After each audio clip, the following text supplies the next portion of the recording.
Hey, welcome back, everybody. We are reading Copper Sun by Sharon Draper. We are still on Polly's perspective, and we are jumping to chapter 27, Death in the Dust. Amari was waiting for Polly in the kitchen. "Is the baby safe?" Polly asked her. Amari nodded, then asked, "What did Master say?" Polly looked at her and said, "It's very bad. Mr. Derby wants the doctor to see the body of the child." "What do we do?" Amari asked, turning to face asked Teeny for advice. "We must stop the wagon with Noah and the doctor before it gets here," Polly declared. "Ain't no we about it," Teeny replied as she shucked a basket of corn. "You a white gal. You the only one to be allowed on the road after dark." Polly took a deep breath. "All right, I'll go. Tell me what to do." "Whatever it takes to turn that wagon round," Teeny said without conviction. "Ain't gonna be easy." Dusk had fallen. Polly left the kitchen and headed down to the main road, the road that had brought her to this place with Amari. So much has changed since then, she thought. She half walked, half jogged about a mile, the darkness so thick that it would seem to smother her, when she heard the wagon approaching. As it got close to her, she ran toward it, startling the horses. Please, sir," Polly began, "are you Dr. Hoskins?" She did not look at Noah, although she had a feeling he knew what was going on. Yes, I am. Is Mrs. Derby all right?" "Oh, yes, sir, she's just fine, and the baby, too, crying and nursing and being sweet like newborns always are, sir." Polly knew she was babbling, but she couldn't find the words to make him turn around. "That's why I came out to meet you, sir, to tell you that the baby has been born with no complications. Mrs. Derby is fit and fine, and your services are no longer needed. Mrs. Derby wanted to save you an unnecessary house call." She spoke very quickly, glad that it was dark and that they couldn't see how scared she was. Noah seemed to understand immediately that it was not a good idea for the doctor to make it to the plantation, for he spoke up to say, "Oh, I'll be glad to drive you back to Charlestown, sir. No trouble at all, sir." "Nonsense," the doctor replied gruffly. "No way you would drive me back. It took us 4 hours to get here. I shall see to my patient and her infant. I shall eat a fine meal prepared from Derby's servants, and I shall spend the night here and return refreshed to Charlestown in the morning. We shall proceed to Derbyshire Farms." But, sir," Polly tried weakly. "Who are you, my dear? Why are you out here on the road after dark?" He offered Polly his hand and helped her up onto the wagon. "It is not safe, you know. Highwaymen will slice your throat in a heartbeat." Defeated, Polly replied, "My name is Polly Pritchard. I work for Mr. Derby." "Did he send you out here to try to send me back?" Dr. Hoskins asked. Polly wasn't sure whether to lie or tell the truth, so she said nothing in reply. The wagon moved slowly toward the house. Polly prayed, silently fingering the tie strings on her bonnet. Mr. Derby waited near the big circular pillars at the front of the house. He looked grief-stricken. "Thank you for making this long drive, Hoskins," he said to the doctor as he stiffly stepped down from the wagon. "But I'm afraid your trip was in vain. Isabel is fine, but the baby was stillborn." He choked on the words. Dr. Hoskins looked confused. "Stillborn? This young woman here told me the baby was fine and healthy. What's going on?" Polly tried to jump down from the wagon. Mr. Derby grabbed her arm, the anguish on his face turning to anger. "What is going on here? I told you I would never allow any subordination in my household. You explain what is going on this instant." Polly's heart pounded. She opened her mouth to speak just as she heard Lena's voice behind her, yelling from an upstairs window. "Oh, master, come quick. Miss Isabel done fainted." Mr. Derby released Polly and ran with the doctor into the house. Polly collapsed on the ground with relief. This night is not going to end well, she thought fearfully. Marty ran out of the kitchen as soon as the two men had disappeared. She looked directly at Noah, who was staring toward Mrs. Derby's window with concern. "Baby is black," Amari told him bluntly. "Pretty girl child." Noah groaned and covered his head with his hands. "Is Isabel all right? The baby is alive?" Polly was surprised by the seeming depth of his anguish. Teeny had come out of the kitchen to join them. She wiped her hands on her apron. "Yeah, they're both alive for now, but it won't take long for Master to figure out what really happened. We's all in a big trouble trying to cover up your mess." Tibbet ran from the kitchen and toward his mother. She yelled at the child fiercely. "You go get in the killing box and hide there, you hear? Don't you come out till I come get you." The boy took a long look at her face and hightailed it back to the kitchen. Noah sat on the ground in the dirt. It seemed to Polly he was overwhelmed by the evening's events. "We growed up as children together," he explained. "She was the mistress, of course, and I'll be the slave, but that didn't make us no matter at all. We go fishing and running through the woods, just liking each other, you know." Teeny grunted and kept glancing at the window to the upstairs room where Lena and Mrs. Isabel were trying to stall the doctor and Mr. Derby. "What was you thinking?" Teeny asked finally, annoyance and amazement in her voice. Just 'cause a chicken got wings don't mean it ought to fly. Y'all should have known better. As she got older, Noah continued, ignoring Teeny. She turned down every good-looking boy who come to court her.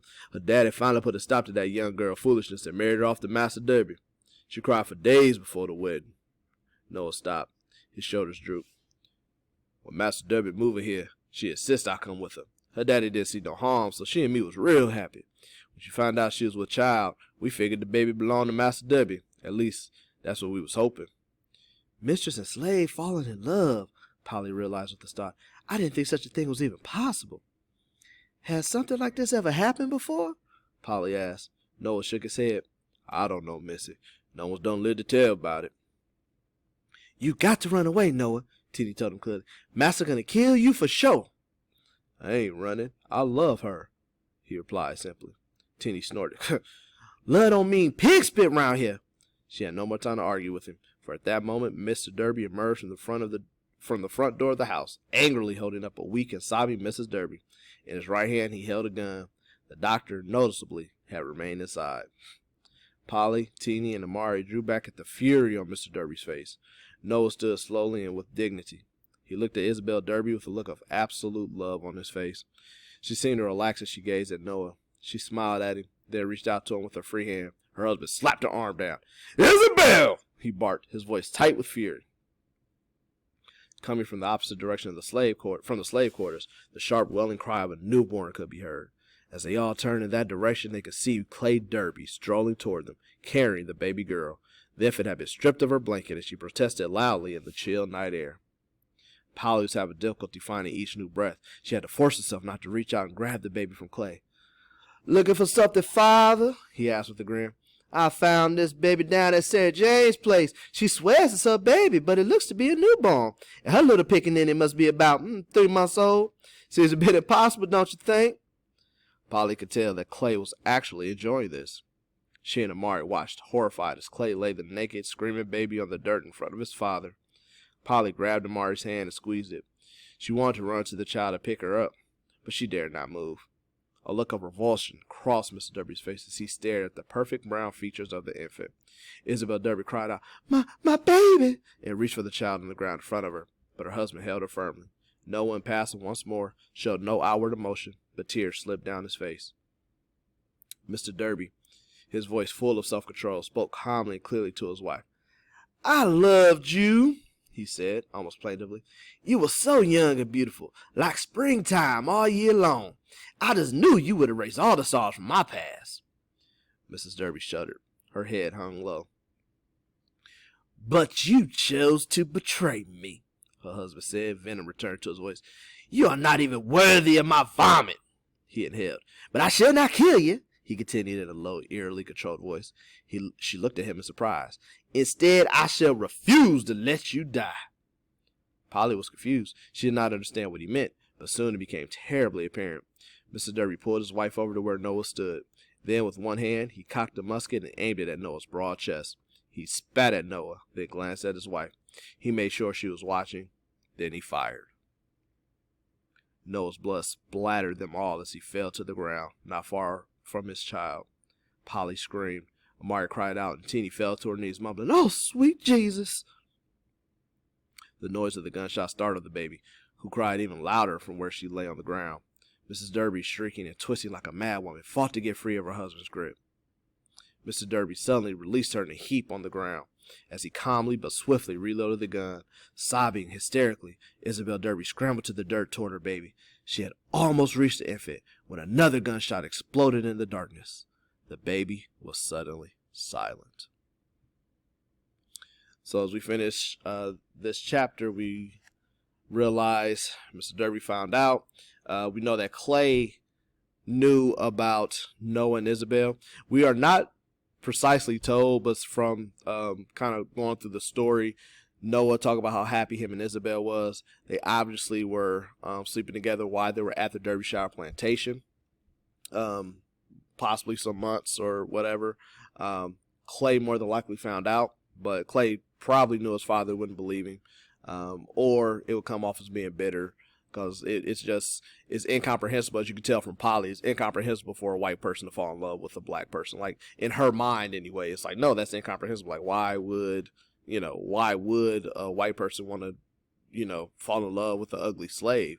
But see, for Isabel, it was like they grew up as kids, so she knew them as kids. They got cool. She got to actually know the person. He got to know her as a person, which a lot of times that's all it really is. Once you get to know somebody as a person, it really doesn't matter what race they are, and that's how they were. Unfortunately, there was a time where that's pretty much illegal. So Mr. Derby killing the baby, killing Noah, all that, like Teeny said before, all that was in the realm of of good, taking care of your flock at the time. Like, your wife slept with a slave, killed a baby. Like, it was, no one would have batted an eye at it in the laws of the court. So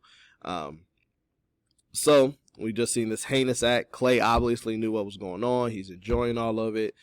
And now Noah and the baby are dead. So thanks for staying with us. I will see you in the next chapter.